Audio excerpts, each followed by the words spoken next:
हर हर महादेव। गुरु भाई बहना, मैं एक तीज व्रत की कथा सुनाने जा रही हूँ। हरतालिका तीज व्रत की कथा, जो भादो मास शुक्ल पक्ष तृतीया के दिन हर सुहागने अपने पति के लंबे आयु के लिए, अपने पति के सलामती के लिए ये व्रत रखती है। निराहार निराजल, कोई भी स्त्रियां जो है भोजन नहीं करती है। तो मैं हरतालिका तीज व्रत के कथा सुनाने जा रही हूँ। इस कथा को पूरा सुनिए और रहस्य जानिए। आदि नहीं आदि सुनने में शिवगुरु का अपमान होती है, पूरा सुनने में भगवान कृपा करते हैं, दया करते हैं, सुहाग की लंबी आयु होती है। इसलिए कथा को पूरा सुनिए और रहस्य जानिए। हर हर महादेव, घर घर महादेव। गुरु भाई बहना, एक राजा थे, उनका 2 बेटी थी। राजा साहब की 2 बेटी थी। राजा साहब अपने दोनों बेटी को बहुत लाड प्यार करते थे। दोनों बेटी से इतना प्यार करते थे कि राजा साहब का कलेजा का टुकड़ा था दोनों बेटी।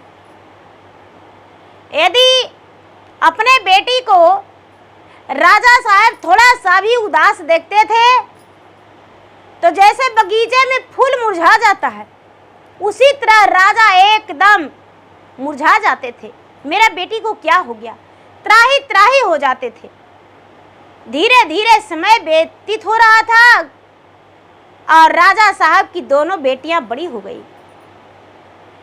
एक बेटी जो है राजा साहब की 8 साल की हो गई और एक बेटी 6 साल की हो गई।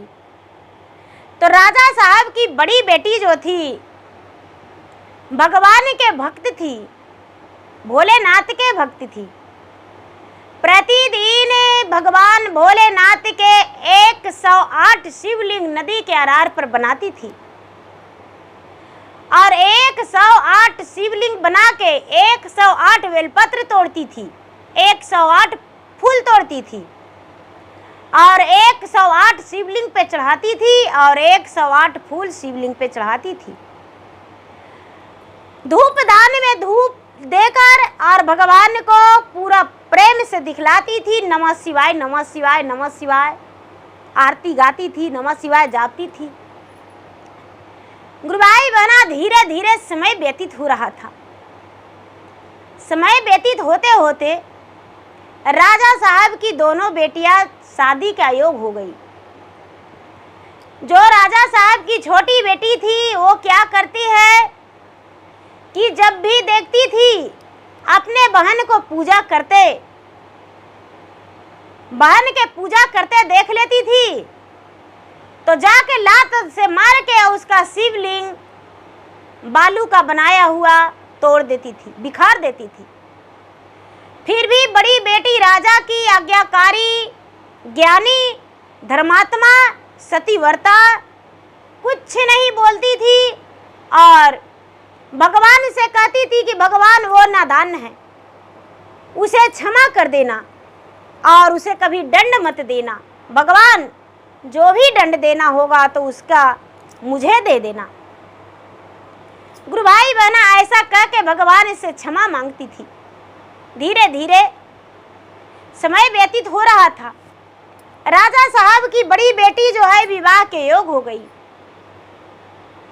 जब विवाह के योग हो गई तो राजा साहब अपने बड़ी बेटी के रिश्ता ढूंढने लगे। ढूंढते ढूंढते ढूंढते ढूंढते एक राजघराने में रिश्ता पक्की हो गया। राजघराने में रिश्ता पक्की हो गया गुरु भाई बहना, तो राजा का बड़ी बेटी का विवाह एक राजघराने में हुआ। राजा साहब का बड़ी बेटी दुल्हन बन के गई। ब्याह हो गया तो दुल्हन बन के गई। जब दुल्हन बन के गई तो सवेरा हुआ तो अपने सास से, अपने पति से कहती है कि सासू माँ, हम तो भगवान का भक्त हैं, भोलेनाथ का भक्त हैं, हम भगवान के पूजा पाठ करते हैं। उसके बाद ही हम पूजा पाठ करके भोजन करते हैं। उसकी सास कहते हैं कि अरे तू पागल हो, जो बौरहवा की पूजा करती हो, बौरहवा की पूजा करने में क्या मिलेगा? गुरु भाई बहना, जिस लड़का से राजा साहब विवाह कर दिए थे अपने पुत्री को अनजाने में, वो लड़का बीमार रहता था, हरदम बीमार रहता था, लेकिन राजा को पता नहीं था और अपने पुत्री का विवाह कर दिए। गुरु भाई बहना, जाते ही 2-4 दिन के बाद देखती है कि उसके पति तो बिस्तर पर लेटे हुए हैं। ये पूजा भी छोड़ दी थी, उसके सास पूजा पाठ करने को लिए मना कर दी थी, आत्मे में पूजा करती थी, मन ही मन पूजा करती थी और भगवान को ध्यान लगाती थी, लेकिन शिवलिंग नहीं बनाई। गुरु भाई बहना, ये सोई हुई थी राजा की बेटी, इसका सपने में भगवान आकर कह रहे हैं कि अरे शिष्या, तूने तो मेरा सच्चा भक्त थी, फिर मेरा शिवलिंग बनाना क्यों छोड़ दी? तुम्हारा बहन जो लात से मार के बिखेर देती थी, तो तू फिर से शिवलिंग बना के और परवाह करती थी पानी में, लेकिन आज तो तुम्हारा पति बीमार है। यदि तू शिवलिंग बनाकर और जल में परवाह नहीं करेगी तो तेरा पति का देहांत हो जाएगा। तेरा पति का आयु तो सिर्फ 16 वर्ष का है। अब ऐसा जब स्वप्न देखी, आंखें खुला, जब आंखें खुला गुरु भाई बहना, तो सास के पास दौड़ के गई, माँ जी आपसे मुझे कुछ बात करना है। सास बोली क्या क्या बात करना है? तो माँ जी क्या पास में कहीं नदी है? तो हाँ नदी है, क्या बात है? सास और ससुर सबको ही जानते थे कि मेरा बेटा का आयु 16 वर्ष। जो भादो मास हरतालिका तीज करते हैं सुहागने, तो हरतालिका तीज था, तीज का नहाई खाई था।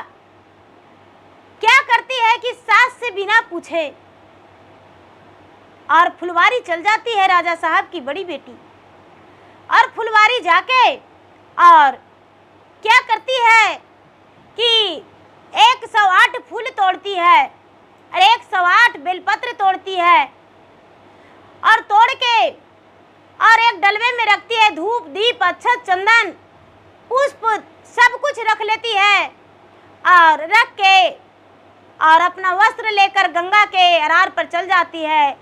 नदी में स्नान करती है, स्नान करके प्रेम पूर्वक बालू के 108 शिवलिंग बनाती है, और 108 शिवलिंग बना के 108 दिया जलाती है, 108 बेलपत्र चढ़ाती है, 108 फूल चढ़ाती है, और अच्छा चंदन प्रसादी 108 जगह भोग लगाती है, और एक पांव पर खड़ी हो जाती है।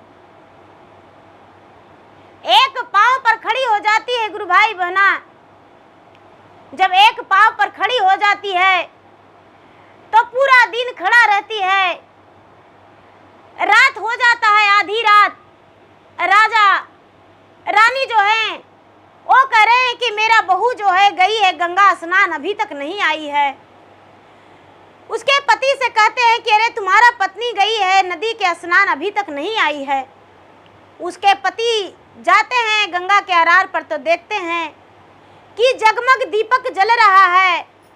108 शिवलिंग पे बेलपत्र और फूल चढ़ा हुआ है, भोग लगा हुआ है, दीपक जल रहा है। हाथ जोड़ के उनकी पत्नी भगवान भोलेनाथ के सामने खड़ी है, यानी राजा की बहू, राजा साहब की बड़ी बेटी, राजकुमार की पत्नी एक पांव पे खड़ी है, हाथ जोड़ के भगवान से आराधना लगाए। उसके पति जो है वो भी जाके और हाथ जोड़ के खड़ी हो गए, हाथ जोड़कर खड़ी हो गए, जो कभी देवी देवता का नाम नहीं लिए थे। उनके माता पिता जानते थे राजकुमार के कि आज अंतिम दिन है, कल मेरा बेटा का देहांत हो जाएगा। गुरु भाई बहना, जब आधी रात हुआ तो भगवान भोलेनाथ और मैया पार्वती सैर करने के लिए नदी के अरार पर आए। तो कहते हैं माता पार्वती, माता तो दयालु होते हैं। कोई भी माँ अपने आप से देखिए कि बच्चे के लिए क्या ममता है। तो माँ होती है, दयालु होती है। क्या करती है दीदी, जाके माता जो है कहते हैं कि महादेव, ये आधी रात में एक स्त्री और एक पुरुष गंगा के तट पे क्यों खड़ा है, आंखों से आंसू उसका टपक रहा है। माता तो जगत जननी है, सब कुछ जान रहे हैं। शंकर भगवान कहते हैं कि ये देवी इसीलिए आपको नहीं लाते हैं। कौन है, क्या है, कैसे है, आप बड़ी इधर उधर देखते हैं, हम नहीं जानते हैं क्या है। कहते हम उसके पास जाएंगे, हम उससे पूछेंगे। गुरु भाई बहना, माता पार्वती शंकर भगवान के बात नहीं मान के उसके पास गए और जाके और कहते हैं कि पुत्री, सब लोग जो हैं सब अपने अपने घर में सोए हुए हैं, लेकिन इस गंगा के तट पे आधी रात में, भादों के महीना अंधरिया में, या अंधेरा हो गया है, और तुम इस गंगा के तट पर क्या कर रही हो। ये बात सुनकर राजकुमारी जो है, राजा की बेटी, राजकुमार की पत्नी कहती है कि हे माते, आपका लीला अपरंपार है, आप तो खुद का जगत जननी हैं और आप मुझसे पूछते हैं क्यों खड़ी हैं। इतना कह के पांव में लटक गई, और जब राजकुमार की पत्नी पांव में लटकी तो राजकुमार भी शंकर भगवान के पांव में लटक गए। पांव में लटक गए और पांव में लटक के और उसके बाद चरण छूने में लटक के और कहते हैं कि आप आशीर्वाद दीजिए माता। पार्वती जो है कहते हैं कि सुहागवती भवा, पुत्रवर्ती भवा, तुम पुत्रवान रहोगे और सुहागवती रहोगे, तेरा मांग में सिंदूर सजा रहेगा और गोदी में बालक भरा रहेगा, घर में अन्न धन का कोई कमी नहीं होगा, नैहर ससुराल परिवार खुशहाल रहेगा। शंकर भगवान भी आशीर्वाद दे दिए। अब ब्रह्मा जी और विष्णु जी कहते हैं कि ये क्या किए, उसको 4 घंटा के बाद मृत्यु था और उसको आज दे दिए आशीर्वाद। शंकर भगवान कहते हैं कि इसमें मेरा कोई दोष नहीं है, जब पार्वती जगत जननी है उसको सुहागन रहने का आशीर्वाद दे दिए, तो हम कैसे उसको कह सकते हैं। पार्वती कहते हैं कि हे प्रभु, हे नाथ, सभी सुहागनें जो है अपने पति के लंबे आयु के लिए व्रत रखती है 24 घंटा, तो ये तो 48 घंटा रखने को लिए तैयार थी, तो इसका दोगुना फल मिलना चाहिए कि नहीं। कोई एक शिवलिंग के पूजा करता है, 108 शिवलिंग के पूजा करती है, तो बताइए इसका फल कहाँ जाएगा। आज नहाई खाई है, आज ही एक अन्न नहीं खाई है, और कल भी हरतालिका तीज व्रत में रहेगी। हम इसको आशीर्वाद दे दिए हैं। गुरु भाई बहना, जो राजकुमारी है, राजकुमारी से माता पार्वती कहते हैं कि जाओ, तुम्हारा पति का लंबा आयु हो गया है, जाओ तुम सुखी रहेगी। गुरु भाई बहना, अब जो उसके पति और राजकुमारी सवेरा होते ही घर आ गए। घर आए, हरतालिका तीज व्रत का भी व्रत हो रखी। एक दिन पहले से तो उपवास थी, दूसरा दिन उपवास रखी, पूरे 12 घंटा उपवास रखी। शाम का समय में भगवान का प्रतिमा बना के और पूजा की, लोगों के साथ पूजा पाठ करके आरती मंगल गा के पूरी रात जागरण की। अब 2 दिन जागरण उसका हो गया। भगवान जो है, भगवान उसका हरतालिका तीज का सफल कर दिए।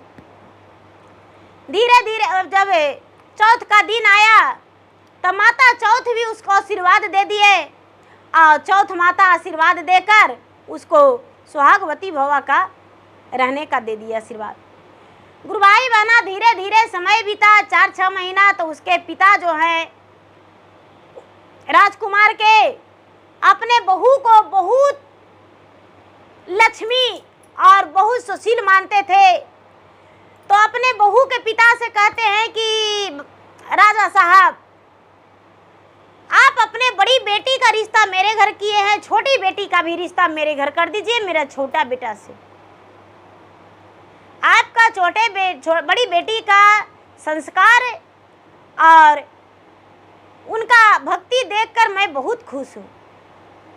राजा जो हैं गुरु भाई बहना अपने छोटे बेटा के लिए बहू की छोटी बहन से के लिए हाथ मांग लिए, अपने छोटे बेटा के लिए बहू के छोटी बहन के साथ विवाह कर दिए।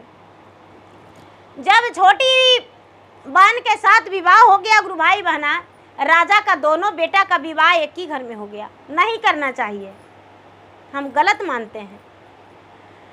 छोटे दोनों का विवाह एक ही घर में हो गया, और जब हो गया तो छोटी वाली बड़ी वाली के देख के बड़ी जेलस रहती थी।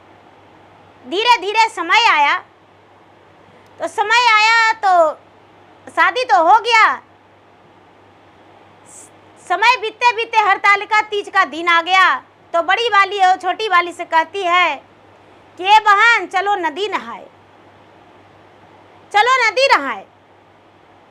कहती है कि नदी नहाए जाएं, तो हाँ, किस लिए? तो कल तीज है।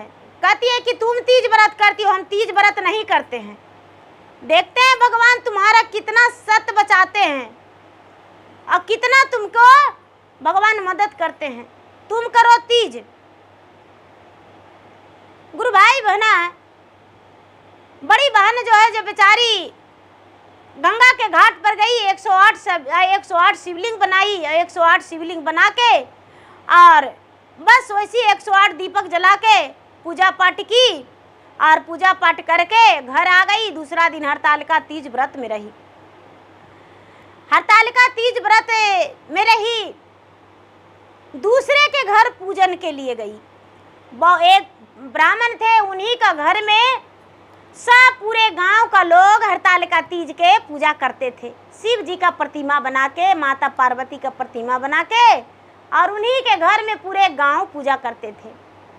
तो राजा साहब की छोटी बहू तो पूजा की नहीं, बड़ी बहू पूजा की। बड़ी बहू पूजा की गुरु भाई बहना। तो जब पूजा पाठ करने गई है, तो ये बोली कि ये बहन मेरा बच्चा को देखते रहना, छोटा बच्चा है, मेरा बच्चा को देखते रहना। कहती है कि जाओ बहन, तुम्हारा बच्चे को और पति को दोनों को ख्याल करेंगे, चिंता मत करो।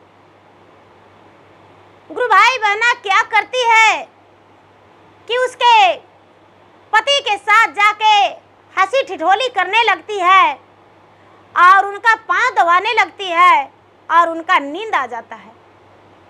नींद आ जाता है तो क्या करती है छोटी बहन, उसके पति को गर्दन को काट देती है। मने यानी बहन को, पति को गर्दन को काट देती है सोए हुए में। उसके बच्चे को भी काट देती है, काट के, और कहती है कि देखते हैं उसका सत क्या होता है, देखते हैं। आखिर सब दिन तो उसका बनाया हुआ बालू का शिवलिंग हम मिटा देते थे, बिगाड़ देते थे। आज उसका पूरा हरतालिका तीजे व्रत हम पूरा कर दे रहे हैं। देखते हैं कैसे उसका भगवान सहारा करते हैं, कौन साथ देता है। ए दीदी अपना कमरा में जाके सो गई। सास के जाके कभी तेल नहीं लगाती थी। सास के जाके कहती है कि माँ जी आपको पाँव दबाते हैं। सास को पाँव दबाने लगी, और जो राजा की बड़ी बहू थी, राजकुमार की पत्नी, वो पंडित जी के घर में पूजा करने गई। सारी लोग कहते हैं कि ये बहन घर जाएंगे तो नींद आ जाएगा, पूरी रात हम लोग क्यों न जागरण करने, हम लोग पूरी रात जागरण कर लेंगे यहीं पर पंडित जी के यहाँ, पूरी रात भजन करेंगे, भगवान के कथा कहानी करेंगे, तो 4 कथा में 4 पहर बीत जाएगा। गुरु भाई बहना, एगो बूढ़ी माँ थी, वो बोली कि बेटी तुम लोग कथा सुनने के लिए तैयार हो जाओ और हम तुमको कथा सुनावेंगे। ये दीदी वहाँ अनेक प्रकार के कथा कहानी निकलने लगा, जो राजकुमार की पत्नी थी, वो पंडित जी के यहाँ से सुबह में एक ही बार आई, आके और पूजा पाठ करके एक ही बार आई। तो पंडित जी के यहाँ कपड़ा उपड़ा लेकर गई थी, उन्हीं के घर स्नान करके पूजा पाठ करके और घर आई। अपने सास को ससुर को चरण छुई, तुलसी में जल डाली और प्रतिदिन की तरह अपने पति को जगाने के लिए कमरा में गई। तो देखती है कि अरे बाहर से दरवाजा बंद है। आखिर बाहर से दरवाजा बंद है तो मेरे पति कहाँ गए होंगे, मेरा बच्चा। अपने बहन से पूछती है कि अरे बहन, मेरा बाबू कहाँ है। अरे तुम्हारा बाबू तो तेरे साथ रात में ही चला गया था। मेरे बाबू मेरे साथ रात में चला गया था। तो हाँ, नहीं। अपने सास से पूछती है कि माँ जी आपके बेटा तो अरे खा के रात में सोया है, से निकला है थोड़ी। माँ जी बाहर से दरवाजा बंद है। सास कहती है कि अरे मजाक से लगा दिया होगा, मजाक से लगा दिया होगा। जब दरवाजा खोलती है गुरु भाई बहना, तो बच्चा जो है, बच्चा माँ माँ चिल्ला रहा है। उसके पति जो है बिहसते हुए अपने पत्नी के सामने खड़े हो गए और कहते हैं कि अरे आ गई पूजा करके, बहुत जल्दी आ गई। अब तो छोटी बहन है जो आवाज सुन के अपने बहन के पति के सौक गई और बिस्तर पे पूरा रक्त से रंगीन था। उसके अपना पति को पाँव छुई, बच्चे को गोद में ली और उसके बाद अपना पति से मांग भरवाई, पति को तिलक लगाई, आरती उतारी और बच्चे को तिलक लगाई। बिस्तर पे नजर पड़ा तो कहती है बड़ी बहन, राजा की बड़ी बेटी, राजकुमार की पत्नी, कि हे स्वामीनाथ, ये आपके बिस्तर पे रक्त कैसा है। कहते हैं मुझे कोई पता नहीं, आज के दिन तो रात्रि कैसे बीत गया पता नहीं चला। मेरे साली साहबा यानी आपके छोटी बहन मेरा सर दबाए और मुझे नींद लग गया। गुरु भाई बहना, जब बड़ी बहन है वो अपने पति के पास से बाहर आंगन में आई तो देखती है कि अपने बहन का दोनों हाथ लूंज हो गया है, दोनों हाथ लूला हो गया है और मुंह टेढ़ा हो गया है। पैर जो है, पैर में बंगुरा लग गया है, यानी कोढ़िया हो गया है। सास जो है कहती है कि अरे बेटी तू पूजा करने गई और ये सब। कहती है कि माँ जी आप नहीं जानते हैं, इसका करनी का सजा मिला है। कैसे? तो माँ जी हम कल के दिन जब गंगा स्नान गए थे तो हम बालू का शिवलिंग बना के और पूजा कर रहे थे तो लात से मेरा शिवलिंग को नष्ट कर दिया था और दीपक बुझा दिया था। और पूछिए मेरे पति के साथ रात्रि में ये क्या किया है। गुरु भाई बहना, उसका तो आवाज निकल नहीं रहा था, लेकिन बिस्तर पे उसके पति जो है, पति के गर्दन काटी थी और वहीं पर चाकू छोड़ दी थी। जिस छुरी से काटी थी उसका मुड़ी वहीं पर रह गया था, बच्चा को भी और दोनों को। उसका शरीर में पूरा रक्त भींगा था और वैसी थी, ध्यान नहीं दी थी।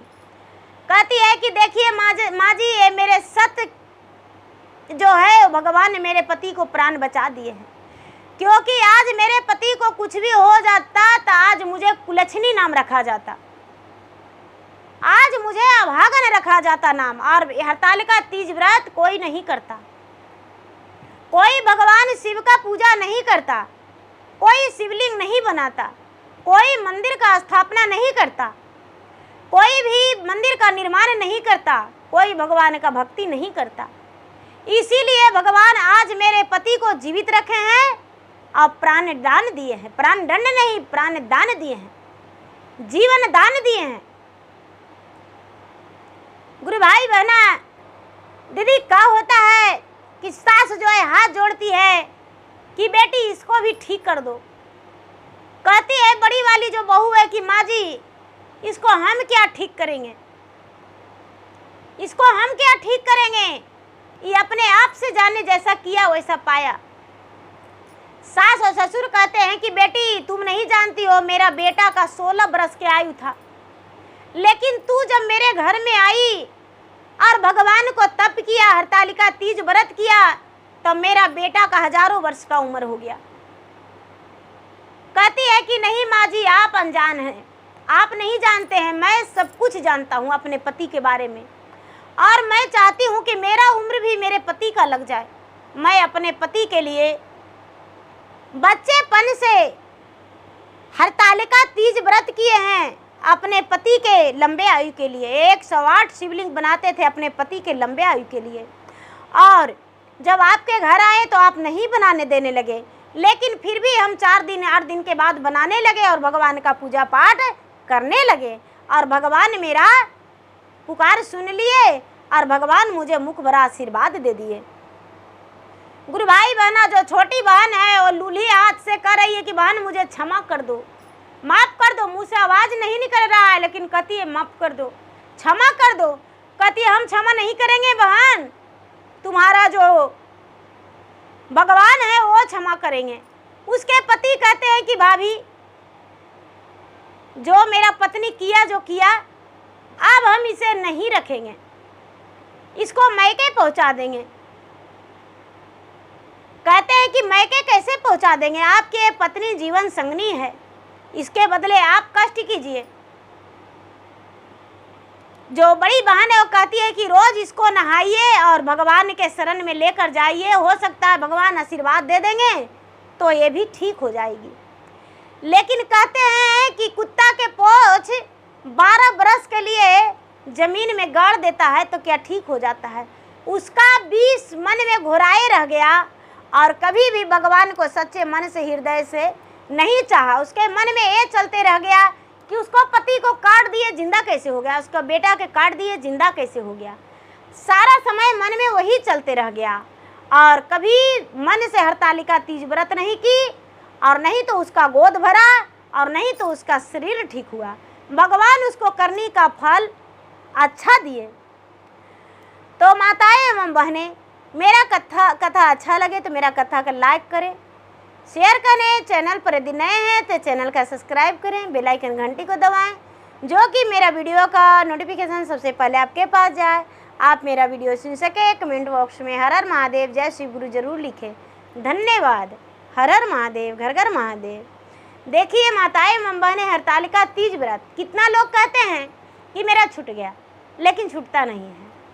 क्या मेरे पति 1 साल के लिए परदेश चले गए तो दूसरा हो गए, मेरे नहीं रहेंगे। मेरा बेटा परदेश चला गया तो मेरा बेटा नहीं रहेगा। 1 साल क्या हम तीज व्रत छोड़ दिए तो दूसरा बार नहीं करेंगे? करेंगे, क्यों नहीं करेंगे, करना चाहिए। भूखे जो गरीब इंसान हैं उनको सीधा दान करके और भगवान के नाम लेके आप तीज व्रत कर सकते हैं और करना चाहिए। धन्यवाद। हर हर महादेव, घर घर महादेव।